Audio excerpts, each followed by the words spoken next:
How did a single innocent night at my ex's spare room turn into a public serving of papers that froze our accounts and rearranged our family in one afternoon? Why did everyone cheer me on while I mocked my husband until the law spoke?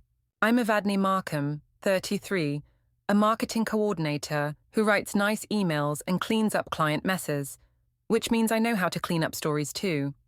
I say I am practical, not cruel. I married Caleb Hart, a calm engineer who measures everything, even feelings. We have a 6-year-old daughter, Mila, who notices too much. My sister Priya calls me brave. His mother, Ellen, calls me impulsive in a very soft voice. I tell myself I only act when others freeze. That is how the work trip happened, and how the night at my ex's place became simple math in my head. I had a conference 2 cities away. The hotel was overbooked, or that is what the app said after midnight. Jonah, my ex, lives 10 minutes from the venue. He offered the couch in a casual way. He said it would save me from surge pricing and unsafe rides. I told myself it was only logistics. When Caleb asked why I was not in the hotel, I said I was solving a problem like a responsible adult. He asked if Jonah still called me sometimes. I said he was jealous. I kept my voice bright, like a meeting. I believed that tone would make it true. At the office, the travel photos looked fun, not risky. I told my manager it was networking. He said we should have a quick word about optics. I wrote a draft post to frame the trip as hustle. Friends loved it. Priya sent laughing emojis and told me to lean in. I said people who build things like Caleb do not understand public life. The story of the couch turned into a bit, the kind you tell at a bar with a loud sky. I said it proved I am independent and modern. The word modern felt clean on my tongue. Caleb moved to the guest room when we got home. He did it with quiet hands. He asked for space. I said he was punishing me. He said he needed clarity. I told him clarity is just control with a neat label. He did not argue. He only looked tired. I noticed his phone face down, and a small calendar dot he slid away with his thumb. I told myself it was a site visit. I told myself many things. When Mila asked why Daddy slept in the other room, I said grown-ups have thinking nights. She nodded like she was trying to help me. I took that as proof I was being strong. I am good at finding proof where I want it. Before we dive deeper into this story, I have one small request.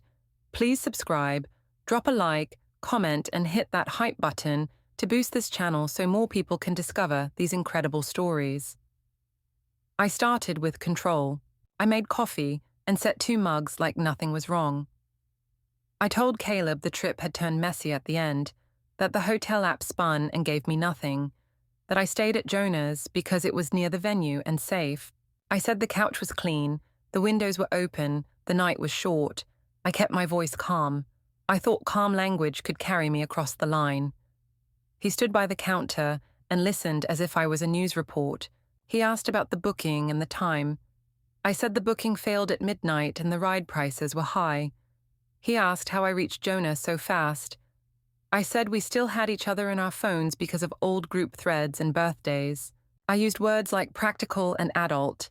I placed the story in a hard shell so it would not leak. I did not tell him that the free feeling in my chest when I texted Jonah felt like a secret present to myself. I told him it was logistics.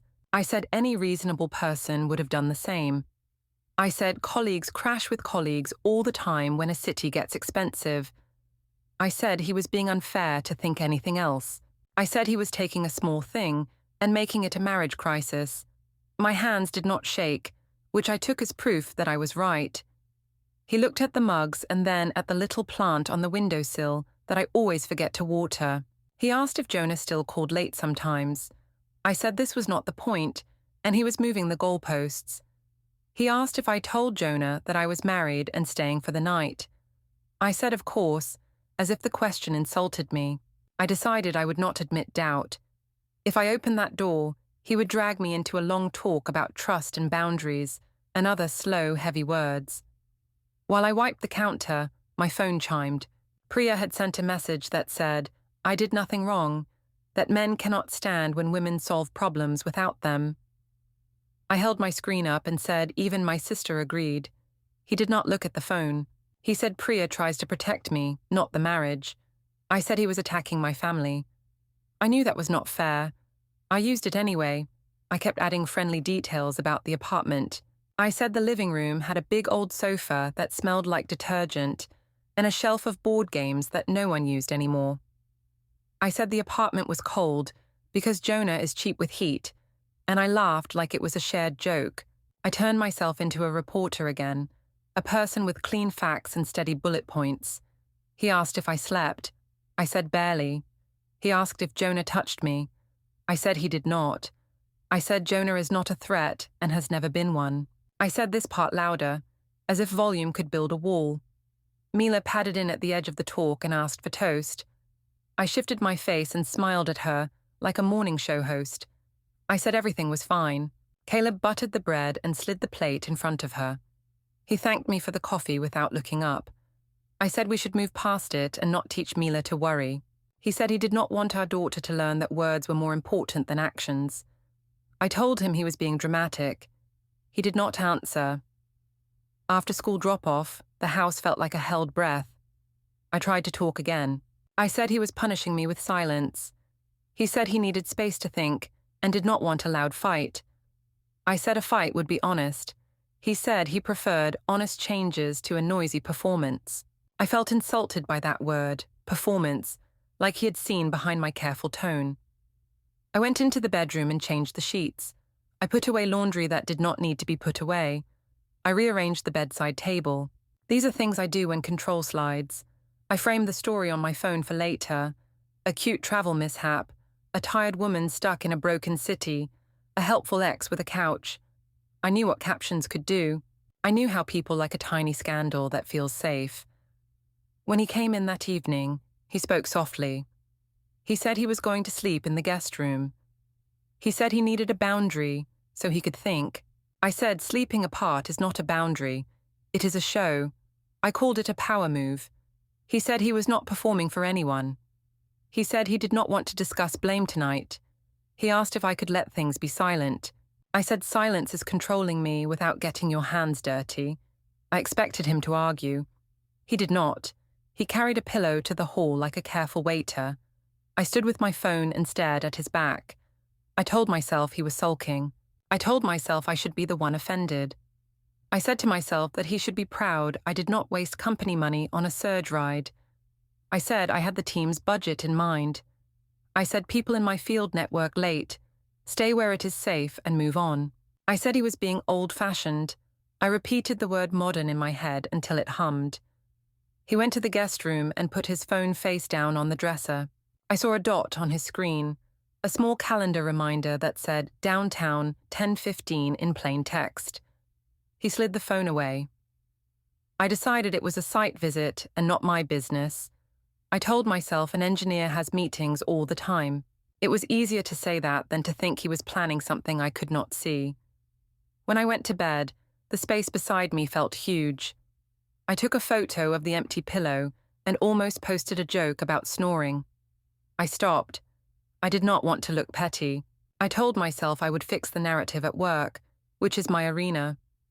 I turned off the lamp and felt the room widen, as if the air between our rooms had thick walls now. I did not sleep well. My brain kept writing captions and replies, little clean sentences that turn attention into approval. I thought about the bar at the hotel and the sample tray of mini desserts they passed around to the conference crowd. I remembered the taste of chocolate and the cold of a glass railing. I remembered Jonah saying it was safer to crash and leave early. I remembered telling myself I was a woman who makes sharp choices. In the morning, the house moved like a careful machine. He packed Mila's lunch. I checked my calendar and made a list of tasks. We spoke to the child in soft voices. We did not speak to each other. When he left with Mila, he put his hand on the doorframe and paused, like he wanted to say something and forgot the words. Then he went. The door clicked in a small, plain way that felt larger than it was. At the office, I told myself the story would be mine again. The open-plan floor was noisy with keyboards and small talk. I arrived early and placed my laptop at the corner of my desk like a flag. I told myself I would work hard and be seen. It looked like an order. My grey blazer was sharp, my hair was smooth, my smile was light.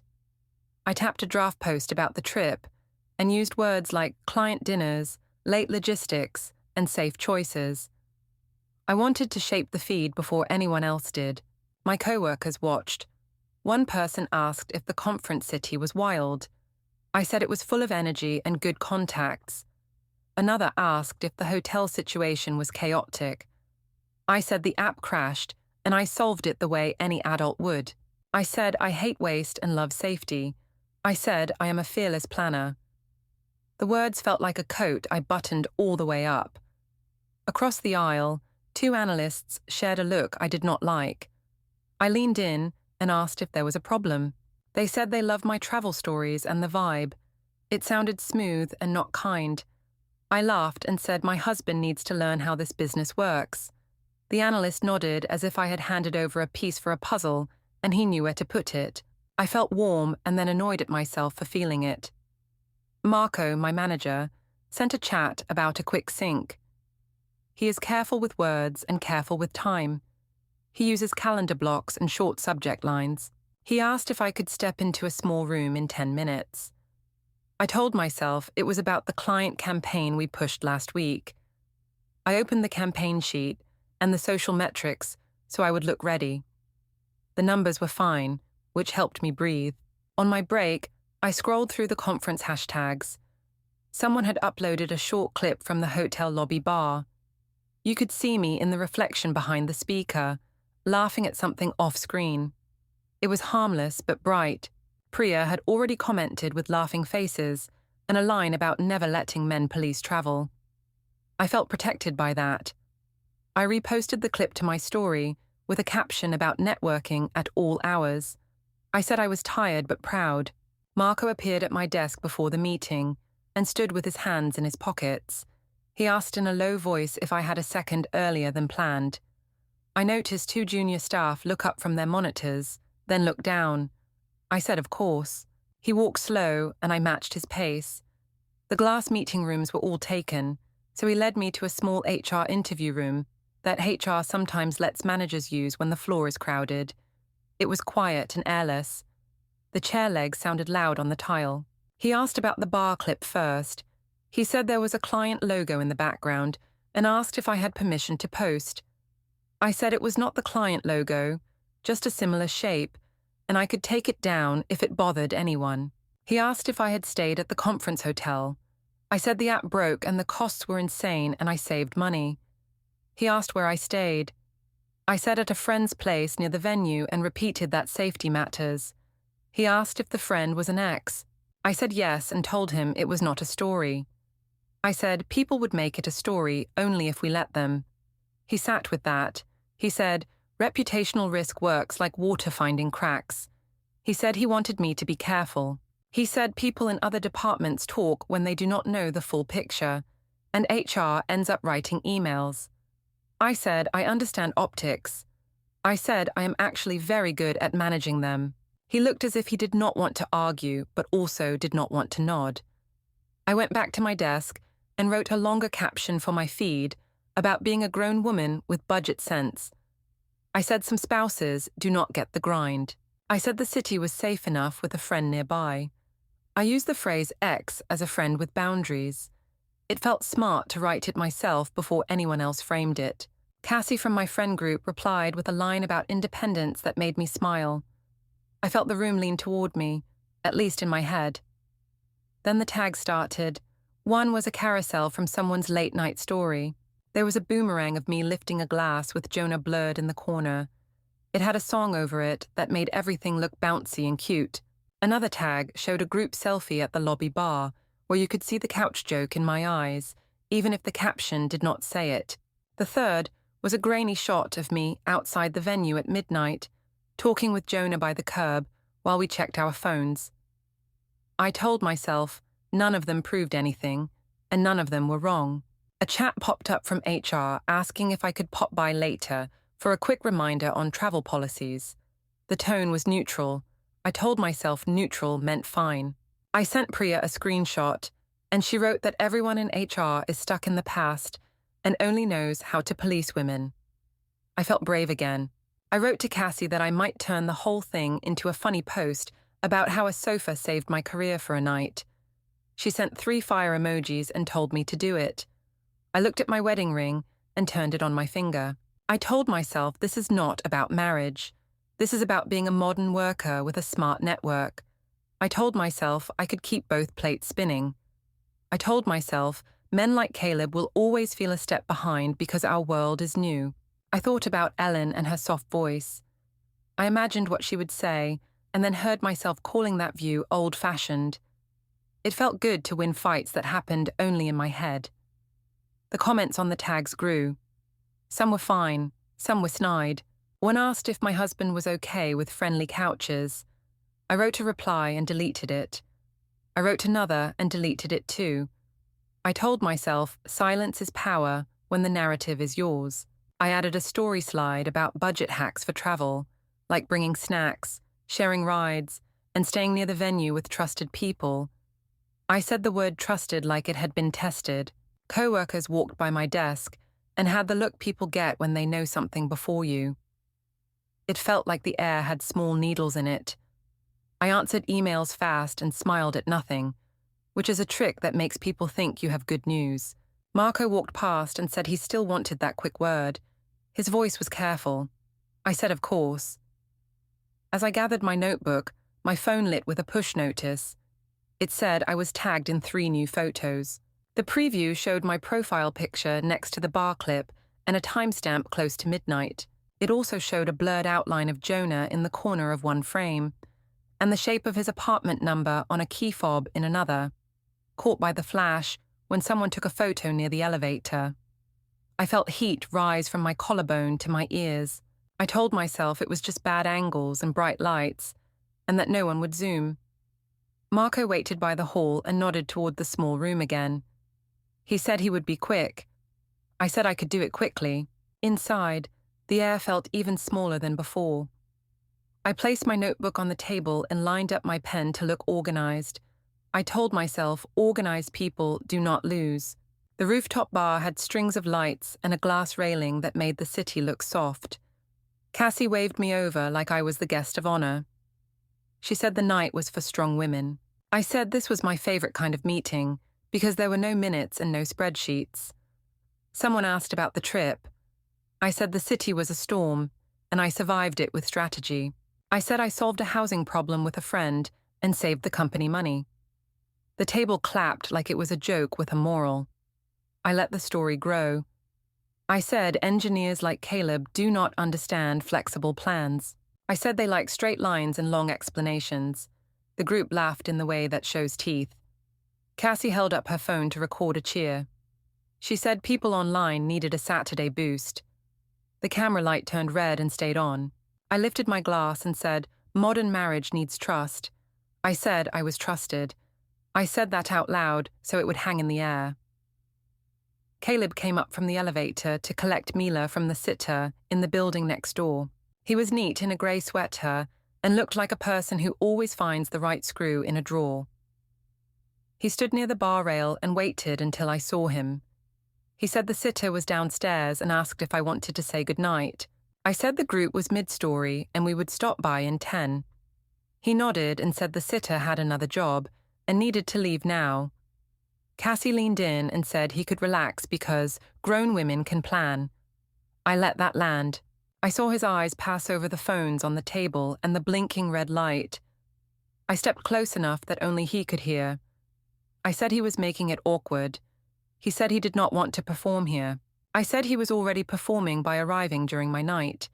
He looked past me at the skyline and said he would wait in the lobby. Then he went toward the elevator.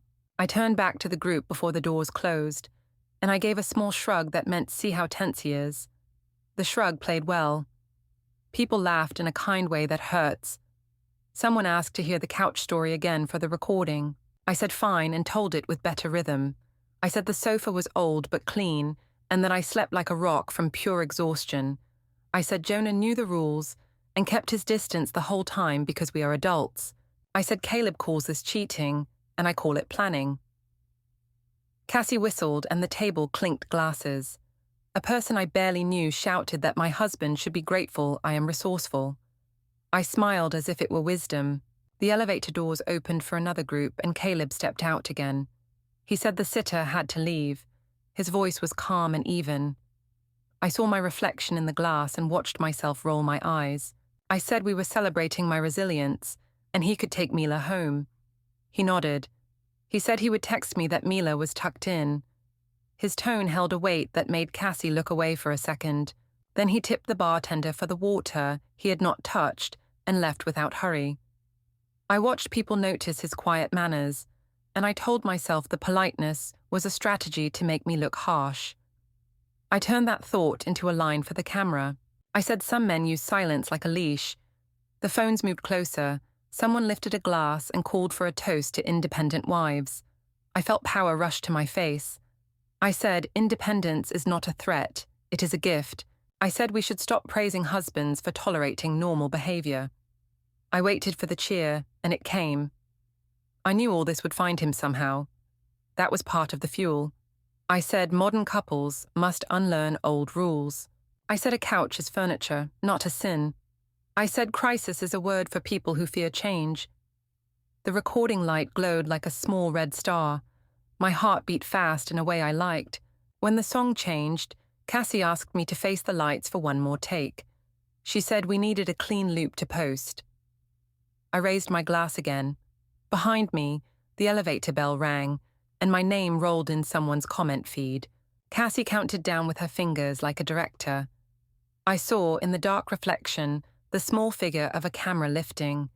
The flash hit my profile and froze my grin. Sunday was the family lunch at the long table that tried to make hard things gentle. The restaurant smelled like bread and tomato. Ellen sat near the end with Mila beside her. Priya took the opposite side and stacked her phone on the menu like a shield. I arrived late and announced that traffic was bad, which was true, and that I had been on a call, which was not. Caleb thanked the server and passed plates without looking down the table at me. I called that cold in my head. I told myself not to blink. Ellen asked about the conference with a soft voice that carried. I said it was productive and intense. Priya said the city had been a mess and I had shown grit. She said, travel in our field is a test, and I passed. Ellen folded her napkin in careful halves and said tests show character. She did not look at me. I told myself she meant resilience. I told myself words are elastic and I can stretch them. A cousin joked that my bar video had good lighting. The waiter poured water and tried not to listen. I said the lighting was fine and the message better. I said online attention is not real unless you let it in. Ellen asked if attention builds or burns a home. I smiled like I did not understand the line. Priya told me to ignore guilt because guilt keeps women small. I said nothing because I liked how those words sounded on the table. Caleb spoke to the server about a simple dish for Mila, less spice. He always remembers what makes her nose wrinkle. I watched his hands, steady with the napkin and the fork. He told Mila that after lunch they could visit the park if the rain stayed away. Mila clapped softly and tapped the glass in front of her like it could ring. I told myself I should be the one to take her, then told myself I had work prep. I started to say I would join, then decided to wait to see if Ellen would invite me. The check arrived and the waiter set it near Ellen by mistake. Caleb reached for it and said he had it this time.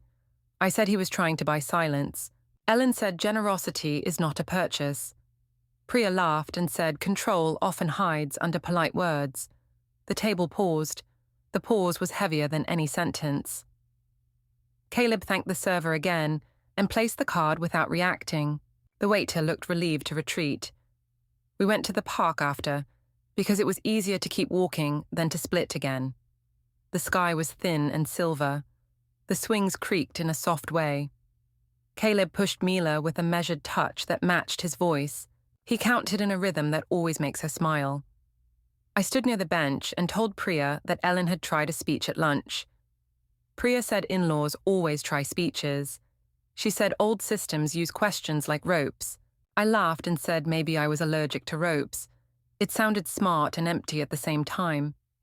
Ellen sat on the far end of the bench, watching the play. She did not try to chat with me. I told myself that was rude. I told myself I should confront her with a simple statement about trust. I walked a few steps and then stopped because Mila called to me. She said I should watch her pump her legs. She did it hard and the swing lifted. She looked like a small kite. A neighbor from our building crossed the path with a slow dog. She glanced at me and then at Caleb and then back at me. She gave a thin smile. I felt judged and decided to smile bigger. I said hello and she said the weather held. It was the kind of sentence that hides others. I thought about my feed and the bright clips and wondered how many of them had found their way into quiet phones on this street. Mila hopped off the swing and came to me with flushed cheeks. She asked why Daddy slept in the other room. She said it like she had practiced the question on the walk. My mouth opened and then paused. I said grown-ups sometimes need thinking time to be kinder later. She frowned and asked if kindness needs a different bed. Ellen looked at a pigeon as if the bird held advice. Caleb kept his hands in his pockets and watched the leaves move. He did not jump in to save me. I wanted to say he had started the separation to make me look bad. I wanted to tell Mila the house was fine. The words jammed. Priya stepped closer and said, "Adults have schedules." Mila said she likes one schedule, the one where people eat pancakes together. I said pancakes would happen next weekend. She asked if next weekend was a long time or a short time. I said it was short. The answer felt weak. The neighbor slowed as if to tie her shoe and then raised her phone to text. Her head tilted toward us, not subtly. I felt the eyes and the quiet ripple. I told myself none of it mattered because I was still right in the main story. I decided I would post a photo later of Mila at the swings with a line about family balance. I told myself captions heal. Ellen stood and said she would walk Mila to the slide and give us a moment. She did not invite a reply. Priya stared at the neighbor until the neighbor looked away. I said people love drama and we should not feed them. Priya said I had already fed them and that the only move now was to feed them more but smarter. I almost laughed. Then I saw Caleb speak to Mila with his calm face, and I felt a small shift in my stomach like a floorboard settling. HR called me in with a neutral tone. The small room had no windows and smelled like copier dust. Nadia asked about the posts and the tags. She spoke in careful phrases about brand safety and travel conduct. I said the internet loves to twist normal life. I said I stayed safe and saved costs. She reminded me that public clips become company artifacts. I said I could manage optics. She said HR prefers prevention to cleanup. I smiled like a person who already had a plan. At my desk, I wrote a long message to the friend group about people overreacting. I used firm words and soft emojis. Cassie sent a heart and said the story still played well. I told myself the office would calm down if I acted calm. I answered emails fast, as if speed could scrub noise. The laptop fan hummed. Across the floor, 2 people lowered their voices when I passed. I told myself whispers have no teeth unless you stop walking. After work, I went to the supermarket for milk and fruit, because normal tasks fix bad weather. The checkout line shifted slow. A neighbor from our block stood behind me with a basket of herbs. She asked if the conference was fun. I said it was productive. She said the videos looked lively. I said we should not believe everything online. She smiled in a thin way and looked at the tabloid rack. I felt the whole store listening to a story I had not told them. At home, the apartment was neat in a new way. A binder labeled household sat squared on the table with a pen beside it, like a still life about order. A spreadsheet glowed on the guest room laptop. Just boxes and dates, no names. Caleb was reading to Mila on the couch. He paused when he saw me and asked if I could sit with her while he made tea. His voice was easy. He moved around the kitchen with the same quiet he uses for measuring wood. I hated that this quiet now felt like a language I could not speak. When Mila went to bed, I said the day had been long because of gossip. I said he could help by shutting down talk with his side of the family. He said he did not want to manage stories. He said he wanted stability for our child. I said he was withholding affection to punish me. He said he had set a boundary for thinking. I called it a power play. He did not match the heat. He folded a towel and placed it on the chair, back like it could teach me something. He asked if we could discuss a weekend plan that kept Mila's routine, even if we slept in different rooms. I said a split plan would look like failure. He said it would look like care. I told him I did not cheat, so routine changes were dramatic. He said the word facts in a way that made me feel both small and furious. Then he said he would handle this properly. He said the words slow, as if he had practiced them. I laughed and said he liked speeches now. He shook his head and went to the guest room. The printer started to spool, a grind and a pause like a small animal behind a wall. I walked to the tray and found it empty. The sound stopped. In the guest room, a calendar chime rang, and then silenced. I felt the quiet spread down the hall. I told myself proper was just another way to say petty. I told myself the binder was theatre. I told myself I still owned the feed. I dressed sharp for a client meeting and told myself posture is armor. The office tower lobby was bright stone and glass. I posted a pre-meeting photo with a caption about big days. The turnstiles clicked in rhythm with footsteps. I liked the sound. It sounded like success. A man in a plain jacket approached and confirmed my full name. He spoke in a steady voice used for exact tasks. He said he had documents for me. Security watched from the desk with blank faces. He handed an envelope and stated that I had been served. He summarized the contents in simple terms that filled the lobby like cold water. He said it was a divorce petition with temporary orders. He said there were temporary financial restraints to keep accounts steady. He said there was a temporary custody schedule for Mila, with exchange times and pickups. He said an initial hearing date and instructions were included. He said service was complete. I laughed too loud and said my husband was making a scene. The man did not react. He noted the time for his record and stepped back. I said my husband knew this was cruel. Security did not answer. 2 co-workers crossed the floor and slowed when they saw the envelope. Marco came through the turnstiles, looked from the papers to my face, and then looked away. I said aloud that this was a misunderstanding, as if tone could erase ink. My badge met the gate and flashed red. The scanner beeped like a small alarm that did not care for stories. I typed fast to Priya that this was a stunt. She texted back that I should ignore and keep walking. I wrote to Ellen that Caleb was out of line. Ellen sent a short reply that said I should take care of Mila first.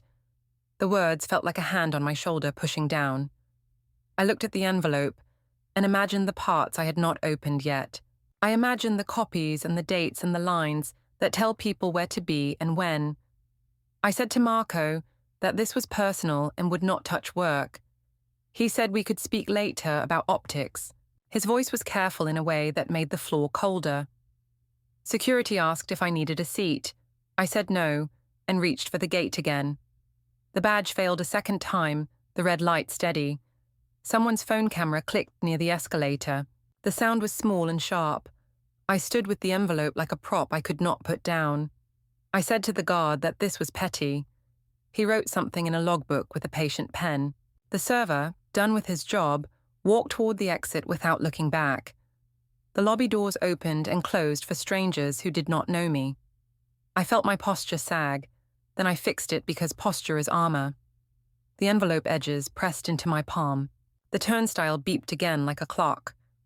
I held my face still and told myself the story would be mine when I spoke it out loud.